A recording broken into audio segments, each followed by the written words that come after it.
이준석 위원장의 개혁신당이 60대 이상의 표를 얼마나 얻을까요? 많지 않을 겁니다. 그렇다면 적어도 방금 전에 서정욱 변호사는 뭐 한 10%포인트나 더 얻을까요? 30대, 20대, 40대로부터. 근데 예.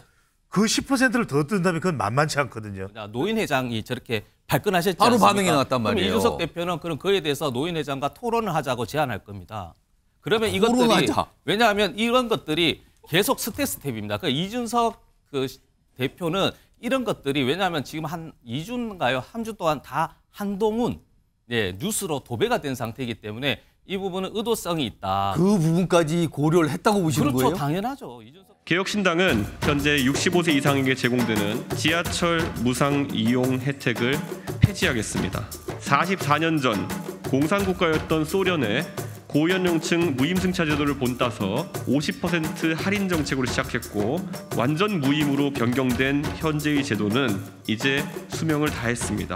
현행 도시철도 무임승차 제도를 전면 폐지하고 만 65세 이상 노인층에게 연간 12만 원의 교통카드를 지급하도록 하겠습니다. 도시철도 부채나 이런 것들이 미래 세대의 큰 짐이 된다는 것에 대해서 굉장히 안타깝게 생각하고 있는 분들도 있었습니다. 이에 대한 찬반 여론은 분명히 형성되겠지만은 상당한 합리적인 지지를 받을 수 있는.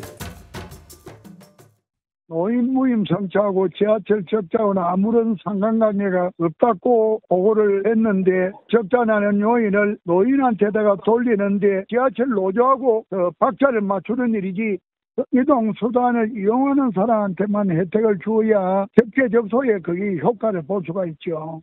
그런 망발하는 사람이 찾아올 필요가 없습니다. 지하철 무임 이걸 갖다가 무슨 공산당식이니 뭐니 이런 사고방식을 가는데 그 사람은 그 정신이 이상한 게 아닙니까? 내하고 모르는 사이도 아니고 아는 사이인데 의견을 한번 조율해보고 자기 정책으로 해야지. 이준석 전 대표가 내놓은 이 지하철 무임승차 폐지하겠다. 이거 어떻게 보십니까? 평가하신다면. 한마디로 이제 저는 20, 30대 청년층의 그 표를 얻기 위한 갈라치기다. 이렇게 평가합니다. 예. 얼마 전에 이준석 대표가 이제 세대 포이론을 주장했죠. 예. 20, 30대와 이제 60, 70대. 그때는 이제 그 국민의힘의 대표일 때니까. 근데 지금 이제 탈당을 하고 나서는 어차피 이게 어르신들은 이준석 신당을 지지하는 분이 별로 없어요. 아, 그렇습니까? 본인의 주지층은 20, 30대 그 중에 남성입니다. 여성도 아니에요. 남성. 저는 이쪽만 확실하게 잡아도 뭐 한 10% 정도는 얻지 않겠는가. 이런 데 정치 공학적 측면에서 20, 30대 층의 표를 얻기 위해서 갈라치기 하기 위해서 제안했는데 지금 이제 이 문제는요. 물론 이제 우리 고령화 되면서 조금 이렇게 미세 조정이나 비용을 이렇게 국가나 자치단체가 어떻게 부담할지 여러 가지의 논의는 필요합니다. 그렇지만 이런 식으로 갑자기 전면적으로 폐지하자. 이거는 포퓰리즘에 불과하다. 저는 이렇게 봅니다. 미세 조정이라 그러면은 적용 연령을 조금 높이는 문제 이걸 말씀하시는 겁니까? 65에서 이제 뭐 70까지는 50%만 한다든지 이런 이제 조정 또는 지자체가 부담할지 국가가 이거는 어르신들 복지 차원의 제도입니다. 무조건 없을 게 아니에요. 신당이 아닌 폐륜화 정당을 만들겠다는 망나니 짓거리. 굉장히 강합니다, 지금요. 그러면서 아연실색하지 않을 수가 없다. 그러면서 여러 가지 설명을 해요. 아까 김호일 대한노인회장이 설명했던 그런 내용과 일맥상통한 입장문을 바로 내놨습니다. 대한노인회에서. 연간 12만 원 선불형 교통카드를 지급한다. 이걸 대안으로 내놨거든요. 근데 이게 대안이 될 수 있다고 보십니까? 그러니까 이제 이준석 대표는요. 정치 초년생이 아닙니다. 이분 이게 노이즈 마케팅이 될 의도적이 있는 것인데. 노이즈 마케팅의 그렇죠. 의도요? 왜냐하면 이분이 대한민국 여당의 전 대표였지만 지금 현재는 연선에 제3지대. 그러니까 스몰이 있다 보니까 지금 또 메인 뉴스잖아요. 이게 그러면 이제 이준석 대표가 굉장히 머리가 똑똑하고 이제 한 발짝 더 생각하는 거기 때문에 연간 12만 원인 경우는 현재 이제 노령 인구가 뭐 한 700만 명, 800만 명 했을 때 지하철의 예산이 적자가 한 8천억입니다. 그렇기 때문에 12만 원 하면 1조 2천억 정도 되니 그 계산을 한 것이죠, 사실은. 그러니까 이 부분은 사실은 대구시 같은 경우도 홍준표 시장이 70세 이상은 이제 대구시비로 해서 무료로 하는 거 있는데 저는 이게 이준석의 계획된 언행이다. 그래서 이게 굉장히 논쟁거리가 될 거를 예상을 하고 던진 거다? 예상하죠. 왜냐하면 이것도 풀 네이밍 자체도 무임승차 폐지라고 하잖아요. 만약에 대한민국 여당의 대표였다면 뭐 예를 들어 뭐 무상 교통 천국 노인 뭐 이런 식의 프레임을 만들었을 텐데 굉장히 자극적인 것을 했다. 그러면 그 다음 스텝 뭐냐? 노인 회장이 저렇게 발끈하셨지 바로 않습니까? 반응이 나왔단 그럼 말이에요. 이준석 대표는 그럼 그에 대해서 노인 회장과 토론을 하자고 제안할 겁니다. 그러면 이것들이 토론하자. 왜냐하면 이런 것들이 계속 스텝입니다. 그 이준석 그 대표는 이런 것들이 왜냐하면 지금 한 2주인가요? 3주 동안 다 한동훈 뉴스로 도배가 된 상태이기 때문에 이 부분은 의도성이 있다. 그 부분까지 고려를 했다고 보시는 그렇죠. 거예요? 당연하죠. 이준석 전 대표가 말씀드리지만 한동훈 비대위원과 달리 정치 10년입니다. 예. 나이에 비해서 노련합니다. 근데 이준석 전 대표가 참 속도전엔 빠르긴 빨라요. 대한노인회가 입장이 바른데 또 바로 본인의 어떤 생각을 또 밝힙니다. 화면에 있습니다. 이건데요. 대한노인회의 개혁신당 교통복지 정책에 대한 즉각적 피드백에 감사드립니다. 그러면서 뭐 아무튼 관련 정책 더 낼 거예요. 이렇게까지 반응을 보입니다.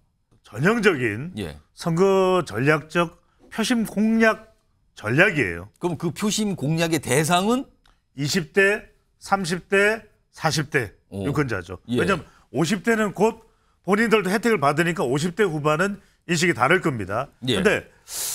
당위적으로는 반발이 불가피하겠죠. 그러니까 김호일 노인회장도 이건 망나니 짓이다. 예. 그러니까 이제 노인들은 더 분노할 겁니다. 말 그대로 누군가 이야기했듯이 안철수 위원장에 대해서 응석바지다. 있을 수가 없는 일이다. 예. 해륜이다. 하지만 20대, 30대, 40대는 마음이 좀 다를 수가 있어요. 이게 왜냐하면 겉으로 드러내놓을 수는 없지만 상당히 무임승차 자체가 그동안 재정적으로 부담이 되어 왔던 것도 사실이거든요. 그런데 연간 12만 원의 선불형 교통카드면은 한 달에 10,000원입니다. 한 달에 10,000원이면 일주일에 무상으로는 한 번 정도 왕복 외출을 할 수가 있어요. 그러니까 이 이야기는 뭐냐면 상당히 이 노인분들로서는 혜택을 받던 분들은 발끈할 수밖에 없으나 그럼 내가 아산을 어떻게 가란 말이야? 그러네요. 나 그러면 의정부 가지 말란 말이야?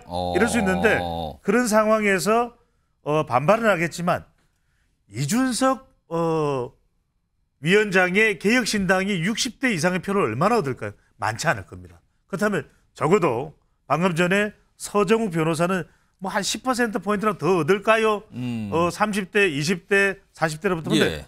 그 10%를 더 뜬다면 그건 만만치 않거든요. 그러니까 이른바 얼마 될지는 모르겠지만 선거공학적으로는 예. 20대, 30대, 40대는 표가 더 들어올 거예요. 그렇지만 20대, 30대는 드러내놓고 찬성합니다 이렇게 나오진 않을 거예요. 그러니까 이른바 인터넷 이 SNS 물 밑에서는 예. 찬성합니다, 찬성해요, 예. 예스해요 이런 이야기가 나올 겁니다. 그러면 그 표를 수확을 할 때, 걷어들일 때 이준석 대표는 상당히 이준석 위원장은 상당히 효과적이었다 판단을 하겠죠. 이거 또 갈라치기 아닙니까? 여기서 중요한 건 또 갈라치기 아닙니까라는 반응이 나왔다는 거예요. 또가 붙었거든요. 앞서서 사실은 남녀, 여성가족부 관련해서 그런 얘기를 들었었거든요. 과거 목소리거든요. 들어보시죠. 여성가족부는 부처의 존립을 위해 특임 부처의 영역을 벗어나는 일을 계속 만들고 있다는 의심을 지울 수가 없습니다. 수명이 다했거나 애초에 아무 역할이 없는 부처들인 것입니다. 본인이 갈라치기 하고 있는 거죠. 근데 안타까운 거는 이준석 전 대표가 이렇게 좋은 문제 제기를 이렇게 나쁜 방식으로 하는 이유가 무엇일까? 결국 갈라치기의 목적이 있다고 봅니다. 저는 뭐 여성가족부 폐지나 뭐 이런 것들, 여성가족부 폐지라는 그 극단적인 단어를 쓴 것도 여성가족부 어떻게 할 것인지 문제 제기는 할 수 있죠.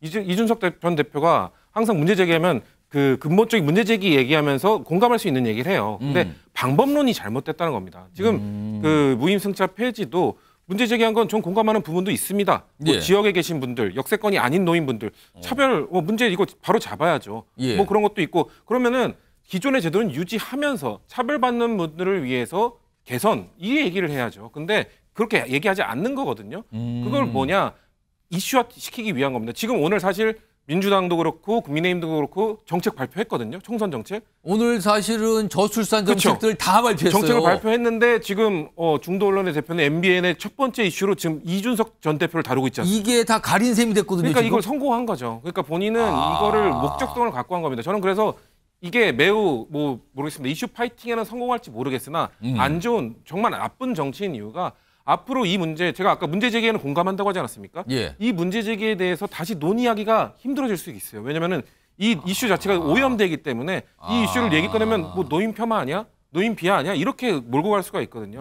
하지만 이 문제 제기한 거 계속해서 누군가 논의를 해야 되는데 저렇게 자신이 용기 있게 나서는 척하면서 이 이슈 자체를 본인의 이슈 파이팅에 뭔가 이슈화시키는 거에 성공하면서 이슈 자체는 어떻게 보면은 개선책, 대안책을 얘기하지 못하게 오염시켜버리는 거. 저는 이거 나쁜 정치라고 봅니다.